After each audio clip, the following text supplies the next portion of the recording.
Hello, welcome to the Pursuit of Excellence with me, Anthony Beirudi. Need your help real quick. If you like the videos, hit the thumbs up button right below, and please subscribe to get access to our latest interviews. Hit the subscribe button right there. Also, we'd love to hear from you about our interviews. In the comment section, tell us who you want us to interview or what you thought about the whole thing. Without further ado, enjoy the interview.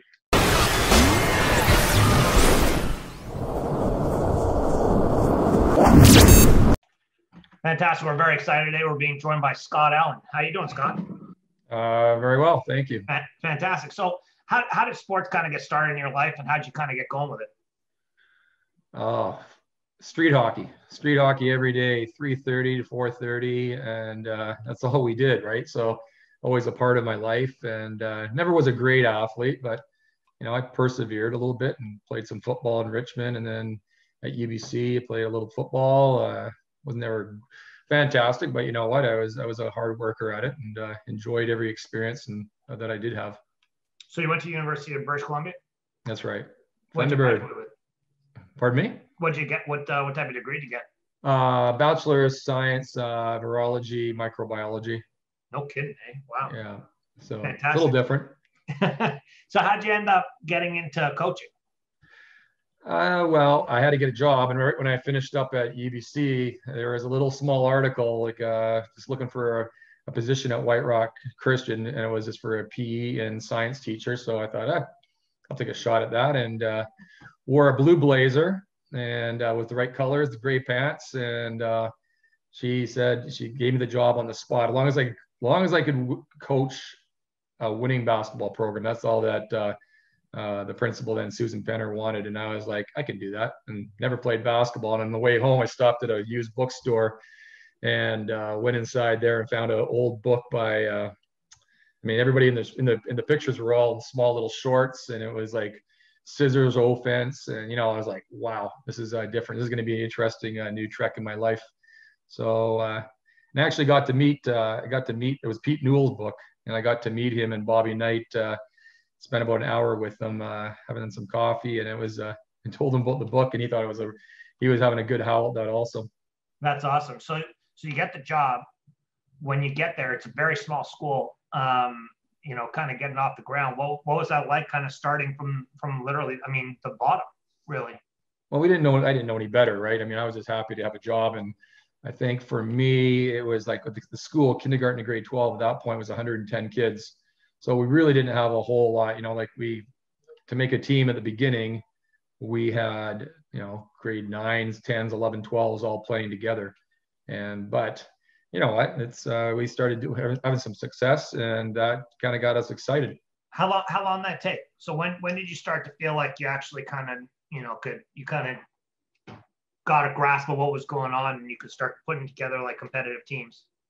Well, I started there in 1992, and then it took, by the time we won our first championship, I think it was 95, 96. I think that's what it was, 96, 97, somewhere like there, and won 2 single A championships. So it did take a while, but it was good to play at our own level and have some success there. And then all I remember is just being after we had won the second time, I said, we should go AAA. And because I went to the Agrodome and stood right behind was Richmond and Vancouver College playing, and I just remember thinking, like, I'd do anything to be on this floor and coaching here someday. Just the excitement of high school basketball, and just those 2 weeks, it always seems like it's just such a special time where everybody kind of comes back together, and it's like a family, right? All across BC, right? Totally. So let's go back to when you started getting competitive with the first 2 teams. What was kind of like the structure? Like you obviously, you didn't know, when you started, you didn't know basketball, but you obviously had to put together a structure. What was that like? Did you do mornings? Did you do after school? Were you, nighttime? Schedule? What kind of got you going in the right direction? I think it was just that I said I would have a winning basketball program and had to measure up, right? That was it. And it was whatever we had to do. So one of the things, coming out of football, football is all about plays, and that's all we really did it. We ran probably, my guys, that if you played for me, you had to know 30 plays and probably 10 inbounds and zone offenses, sideline plays. So it was pretty intricate.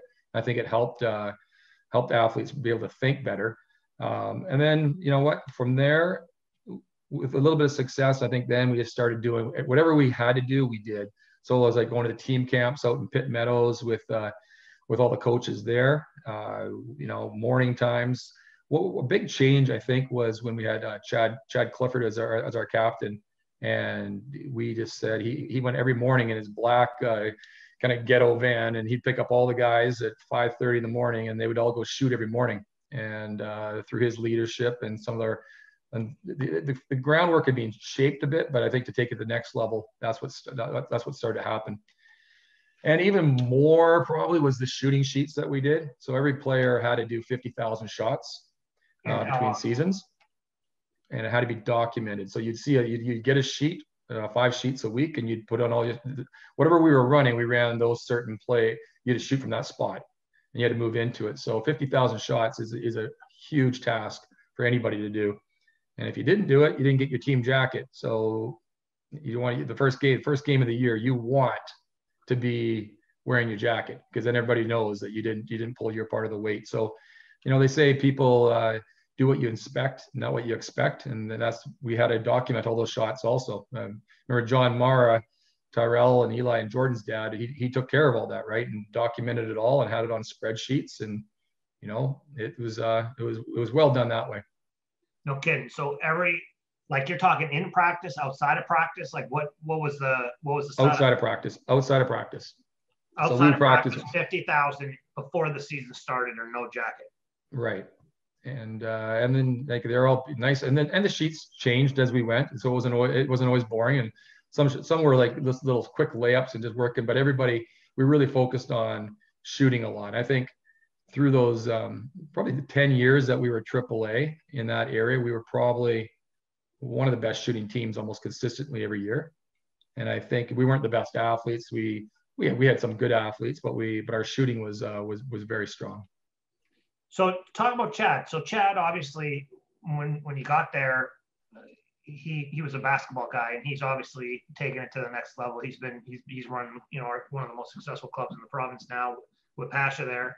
But having the leadership qualities to grab everybody, talk a little bit about that, and what it was like to see a guy like that so interested in getting everybody around him better. I just got to attribute that to his parents, right? I mean, something happened that Chad just had that leadership ability in him, and he wanted to win so bad. I mean, it was when Chad did come to school, he blew his ACL right away. So he was out for a year. So really he only played for his grade 12 year. And, but his leadership style was, he picked up the guys in the morning time, and he expected a lot out of them. And, you had Kyle in that group also, and a few other guys that are probably, synonymous with White Rock, but they had a dream, and we all had that dream together just to get there. But then we started realizing that we were quite good, and that year, and as it happened in 1999, that our first year at AAA is our second year. It just was a very good group of kids. But you think about that team, and we had 2 grade 10s starting on that team with Zach Hogan and Kyle Wilson, both in grade 10, and so it was. I'd say it was everybody together, and Chad's leadership was imperative for us to do well. And I see it now also with how Chad has done the same thing after. He's also with his business with Pasha, and what they've done extremely well, right? So it's nice to see that the fruits of the labor from before, that he's actually been rewarded. Totally. Let's talk about Kyle Wilson real quick. So, I mean, I don't know if everybody remembers this, but I mean, you guys sold out the Agrodome. What was it like to be coaching a team that was that popular? Like, you get there and there's no tickets. Like, it's not like people were scalping tickets out front. Like, that's you don't see that ever. I mean, obviously they're in a bigger venue now, but to understand the full, it was an immersion. Like, people were really into this thing. It was newspaper material all the time. What was that kind of being a part of that like? It was wild. It was it still get goosebumps like right now just thinking about it, because we had just dreamed of being there, and we had a pretty good first game, a second game they went triangle 2 on us. Dustin Cal came off and hit a bunch of threes, and that kind of sealed that second game against, I think it was McRoberts. And then from there, I guess we played St. Mike's, And then Richmond was our nemesis. We weren't, I mean, I'm not even afraid to say it. I don't think we would have beat them in the final, but they got knocked off by Centennial, and Centennial, we had played them before, and we knew exactly what their weaknesses were. And then we played triangle 2 on them, on their 2 guys. And you know what, made the other guys beat us, and they just couldn't. And our guys responded. So with Kyle, you know what, Kyle's he's a special player. And go on for hours about Kyle and Chad, right, and a few other guys on that team. Yeah, I mean, it was like I was young at the time, growing up, watching it, and I was like, this is like something I've never seen before. I mean, it kind of changed the whole thing. Like everything was kind of different after that. Right. But then you start, one of the things that was kind of interesting about White Rock, I always remember you had like 20 people on the bench. Like there was you get to the tournament and White Rock's it's like the whole family's coming to the games and they're all on the roster. Talk about building the community and kind of getting everybody involved and getting everybody to be a part of it. Well, the dream for me was always Friday night lights, right? And we played every second night at home in our place. Made sure we had a great concession for families to come. Most of the families wouldn't even watch the basketball game, right? But it was more to build up that. And then we start off with getting a marching band going, and then we had the cheerleaders, and everybody was a part of it. So when we did travel, you know what, everybody had the same value. And for traveling, we would always travel with those 3 groups also. So one of the key things I think was also, I don't know if you remember, but the Blue Man group, and all the young kids, anybody in our school was playing basketball, if they weren't with us, they all painted themselves blue, much to the chagrin of the Agrodome and the fees that they'd send us back for cleaning up the bathrooms with all the blue paint in there. But you know what? It was all the way from grade 1 all the way to grade 12. Everybody was part of the little school that could, right? Well, and it worked, right? The other thing is it worked, and it was, where I was talking with somebody about the other day about a dynasty, what defines a dynasty, and it's like I came up. My answer was a dynasty is when you win after your first batch graduates. So right. Your first kids come through, they're gone, and you don't disappear. You're still there. And so I'm assuming you had a bit of a chip on your shoulder when that first big group kind of left and you wanted to keep it going. Yeah, I think it's the fear of losing. And you know what? The next day after we would be spring break always started that right after the Agrodome. Well, the whole team was there at spring break camp on the Monday. So we ended on Saturday and we'd be right back at it on the Monday to Friday. So, it was, and the expectations all the way through, and I think it's important, like to be a K-12 school helped a lot. And so the young kids, when they were grade 5, 6, 7, they knew what was expected, that it was like yearly, should be at the Agrodome or at LEC. And that's what we do. It's just that we're going to find a way to get there. But I'll tell you, it wasn't the amount of work that we did. I probably on a yearly basis, probably took off 4 days a year probably. And that would be, religious holidays and Boxing Day and New Year's Day. But after that, it was the expectation. But those guys love doing it also, right? I mean, they try to make them the best experience we could for those guys, and playing teams from the States or playing a good schedule, right? Well, and that was another thing you kind of did. You brought teams in from out of town. What was the first time you did that? And kind of tell me a little bit about it. What was it like?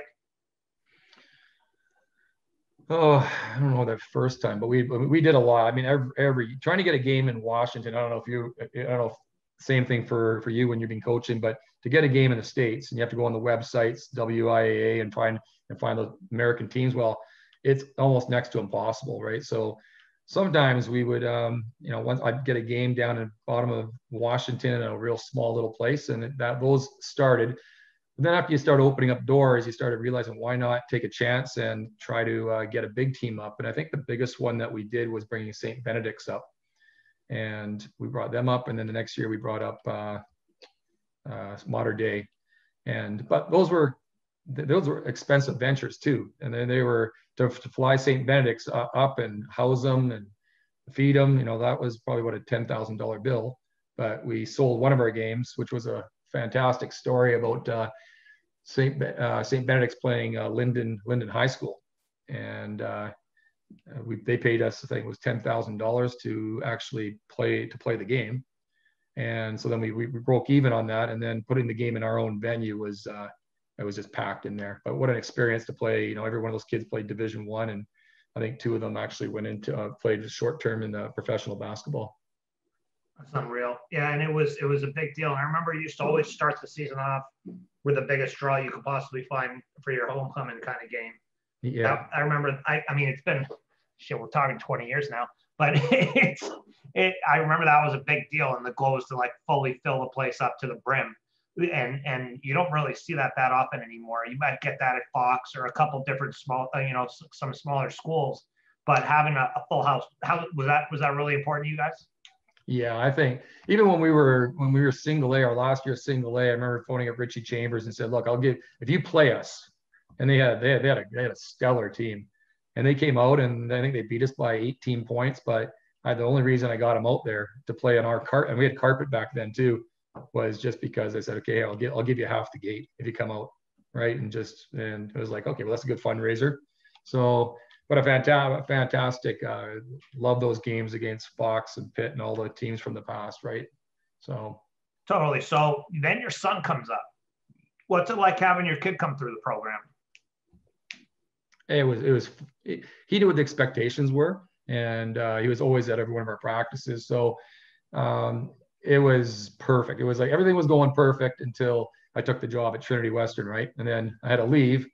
And so I missed out on him his last 3 years, but I did go back in his grade 12 year, and I did coach the team while I was coaching at Trinity. So I coached 2 teams at the same time that 1 year, and I think we lost to Walnut Grove in the final that year. But you know what? It's really important. I can't stress that enough. As you get a little older, you start really valuing that time that you did have, and wish we would have had a little more time together, because was only for a couple of years at Trinity also. So, but he paved his own way and did very, very well, right? So. Oh, totally. For somebody his size, I thought he totally overachieved. I mean, he was fantastic. He put on a good show up there. And then to play at the next level, he did good at the next level too, which a lot of guys that size can't really play at that level. So that was a big deal.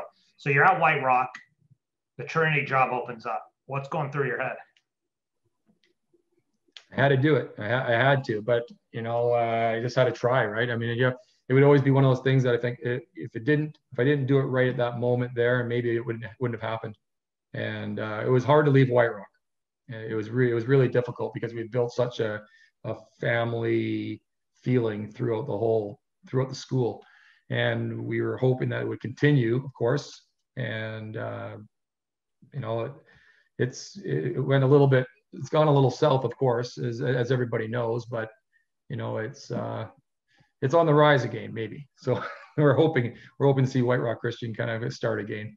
So, but going to Trinity was a great experience also. I mean, it was right away being able to pull in a few key players like Jacob Dirksen and Tyrell back and Jacobson. Oh man, all those guys. So you look back now and you go, that was actually a pretty good team.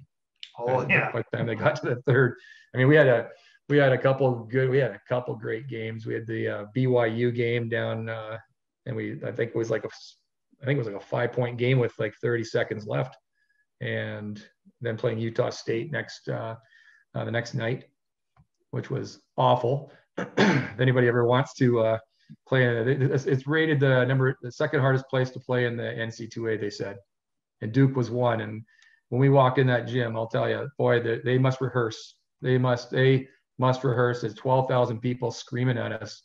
I mean, everybody's like, they started this chant with everybody in the whole place, and they're saying Scott's, and the guys kept on going Scott's, and I'm going back and forth, and I lean over to the assistant coaches. I go, "Who's this Scott guy?" And they go, "It's you." And I go, "Oh," just I was like a moment there. And then Jacob had 2 fouls in the first 30 seconds on purpose, not even close to a foul. And that was sort of it. We got down by 18 and lost by, I think, 18. But those experiences, going from high school to to university, I don't know if it was much different. I think you need to be more prepared every night, of course, at the university level, and really do your homework so you understand and prepare your team. But we did the same thing at White Rock. It was the same. It was scouting reports all the time. So what was the sales pitch to admin when you were trying to get the job? Well, it opens, you apply, they come to you. What was that like? It was kind of like a dream job, right? And I was excited. I mean, I love the old Enerson gym. I mean, it was perfect in there. I mean, you get all the kids, and it was just like a transition from a White Rock gym to the Trinity gym. I mean, we've had some fantastic games up there. The UVic one was like just packed. I mean, I was at that game. I remember. Yeah, and you guys put the fans right behind the UVic bench. Yeah, for the playoff game. That didn't go over too well, though. No, with the signs and everything, that didn't go over well, I would imagine. Yeah, I know it was. That was the craziest game I've seen in British Columbia, though, for sure. The place was unbelievable, and you had the thing that people don't realize if you're a basketball person is how big volleyball is at Trinity, and there was a volleyball game right before that.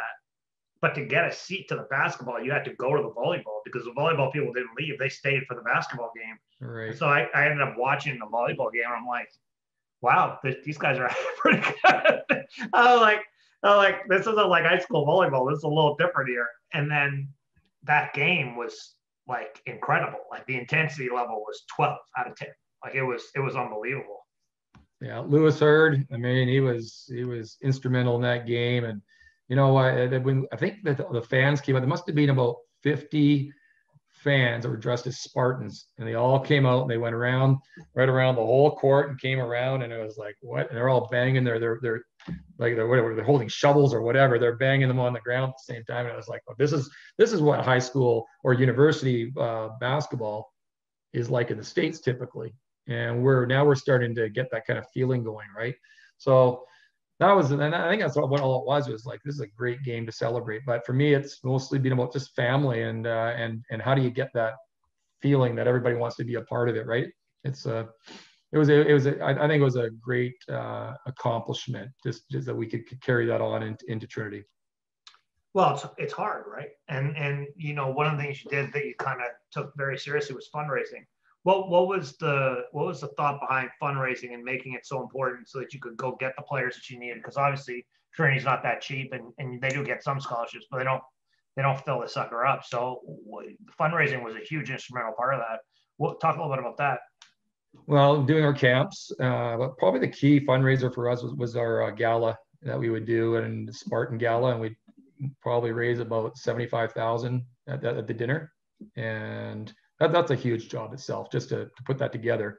And then from that, we could really use, for one of our recruiting tools, I think, was that we could take the guy, we pretty well guaranteed them that they're, by the time when they're in there, every second year at Trinity, you'll do some kind of fantastic trip. So we took the guys one year to South Africa and worked in the townships there with the kids there. Went to Italy, to Croatia. We went all over the place, China twice.